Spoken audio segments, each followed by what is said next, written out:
Jamais une de mes vidéos n'a été périmée aussi rapidement, puisqu'hier je vous annonçais, avec une hilarité non dissimulée, la nomination du nouveau gouvernement, mais aujourd'hui, je crois que je vais pas vous l'apprendre, on a un peu entendu parler que de ça aujourd'hui.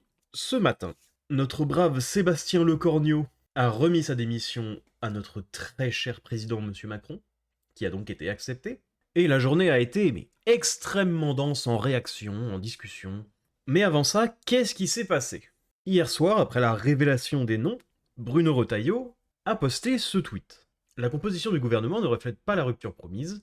Devant la situation politique créée par cette annonce, je convoque demain matin le comité stratégique des Républicains, dont Bruno était pas très content. Et il était pas très content parce que c'était plus le seul Bruno du gouvernement, puisque, ironie du sort en plus, ils étaient placés juste à côté, mais puisqu'il y avait donc Bruno Le Maire, notre très cher monsieur Le Maire, qui malheureusement ne pourra pas mettre l'armée russe à genoux, et ça avait pas l'air de plaire tant que ça à notre cher monsieur Retailleau. Ça plaisait pas à beaucoup de monde, mais particulièrement à Bruno Retailleau. Et de fil en aiguille, on s'est retrouvé ce matin avec la démission de Seb. Petit aparté, puisque aussi en réaction au nouveau gouvernement, enfin, nouveau gouvernement, on se comprend, à ce moment-là en tout cas c'était nouveau gouvernement, David Lisnard menaçait de quitter les Républicains, mais monsieur Lisnard, si par je ne sais quel hasard vous tombez sur cette vidéo, faites donc, s'il vous plaît. Séparez-vous de ce parti rempli de serpillères. Mais bref, si on suivait les informations un peu au moment où elles tombaient à chaque fois, la journée était complètement folle. Parce que du coup, il y a eu la démission. Ensuite, tous les médias ont posté à peu près au même moment que le Cornu était de retour à l'Elysée pour rediscuter avec Macron. Donc à ce moment-là, on se dit, ah, est-ce qu'il regrette? Est-ce qu'il va y retourner? C'était vraiment les feux de l'amour. Hein. Mais du coup, il était là-bas pour apparemment être en charge de négocier son propre départ avec les autres partis, les partenaires. Je sais pas exactement ce qu'il va négocier, mais en tout cas, il va négocier quelque chose. Et dans son extrême bonté, notre cher Seb, dont on se souviendra dont on se souviendra, enfin, je crois, nous a laissé avec un message d'espoir, un message très fort. Le dernier message que je veux dire aux Français, c'est qu'au fond, et c'est un message véritablement d'espoir et d'optimisme, de caractère, je ne le suis pas toujours, mais il suffirait de peu pour que ça fonctionne. J'avais dit ici même, on va y arriver, et je veux le redire, dans le secret des échanges que j'ai pu avoir, il suffirait de peu pour que l'on puisse y arriver. Un magnifique message d'espoir qui est en fait un énorme aveu de faiblesse. Parce que s'il suffit de peu pour que ça fonctionne et que tu démissionnes, qu'est-ce que ça dit sur ta compétence, Sébastien? En étant plus désintéressé, pour beaucoup, en sachant aussi faire preuve d'humilité, peut-être aussi un peu parfois d'effacement de certains égos. Et je me suis employé, en tout cas je l'espère, à le faire. Ensuite, toujours avoir le sens de l'intérêt général et du fond. Ce qui compte, c'est ce qu'on va faire. En ayant l'humilité de considérer que certaines choses peuvent être faites avant 2027, d'autres choses seront faites ensuite. Bah, je pense pas que des choses seront faites avant 2027. Si la situation actuelle ne change pas. On va y revenir. Je vous mets pas tout l'extrait, c'est beaucoup trop émouvant. J'aurais peur de pleurer avant la fin. Mais un peu plus sérieusement, en étant de la meilleure foi possible, il avait pas un rôle facile, Sébastien. Ça n'excuse pas les pistes de budget catastrophiques qu'il proposait, ça n'excuse pas son gouvernement calamiteux, mais Premier ministre en France dans la situation actuelle, c'est pas un exercice facile. Voilà, c'est à peu près tout le positif que j'ai en tête pour Sébastien. N'oublie pas de fermer la porte en sortant. Juste de voir sa tête, ça me fait rigoler. Parce que Sébastien n'était pas le seul à se démarquer aujourd'hui. Il y a notre très cher Bruno Le Maire.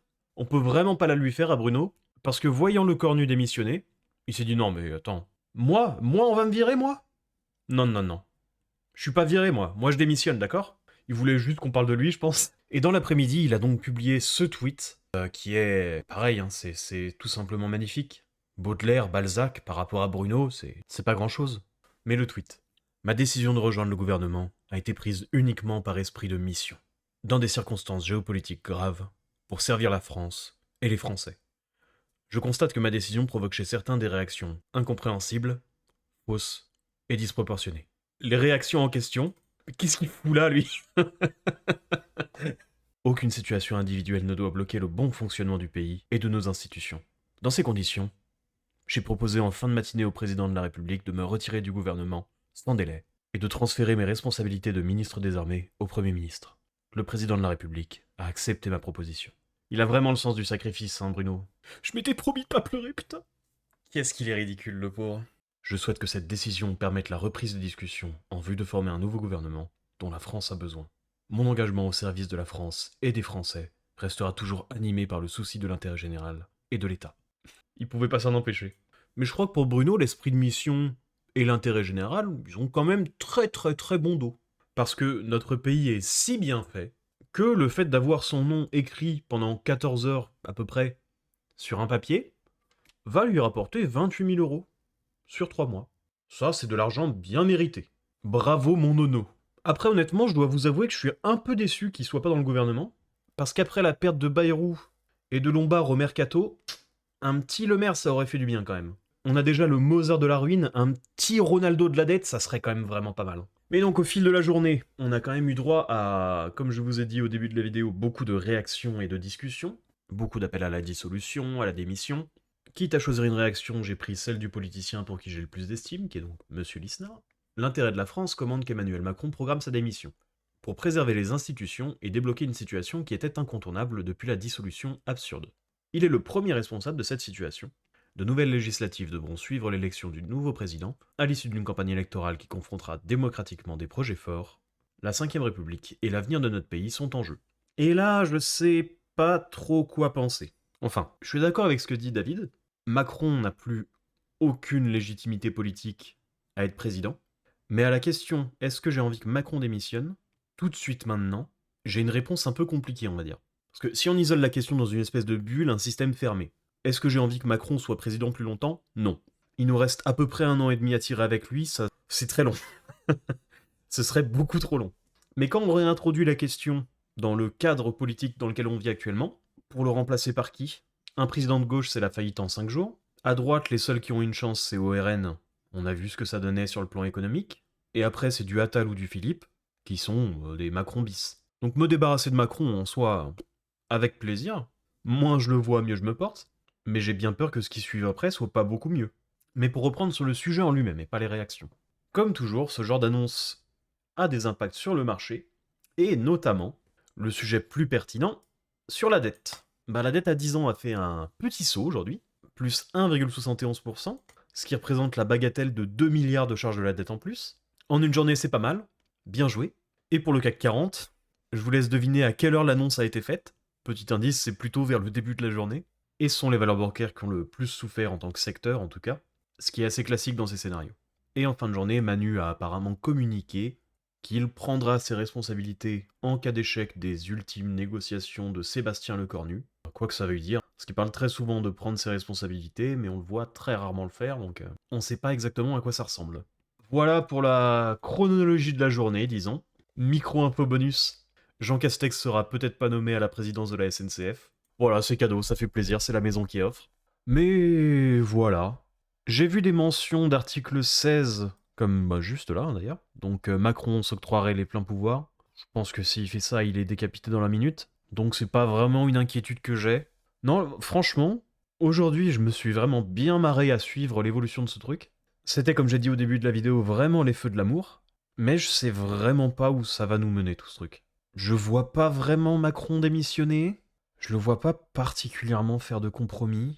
Il a pas vraiment intérêt à dissoudre l'Assemblée. Donc je sais pas si ça va être le même cirque en boucle ou quoi.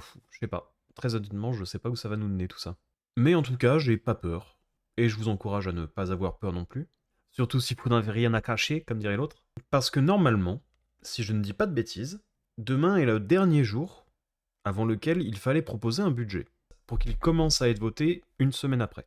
Et en cas d'absence de budget, c'est normalement reconduction automatique du budget 2025. Alors c'est une nouvelle, disons, relativement neutre, parce qu'en 2025, il y avait déjà beaucoup trop de dépenses de l'État, mais au moins, ça veut dire qu'il n'y en aurait pas plus. Le revers de la médaille, ce serait que, par exemple, pour l'impôt sur le revenu, il n'y aurait pas d'ajustement sur les seuils du barème, ce qui ferait que si vous passez au-dessus, vous paierez plus d'impôts.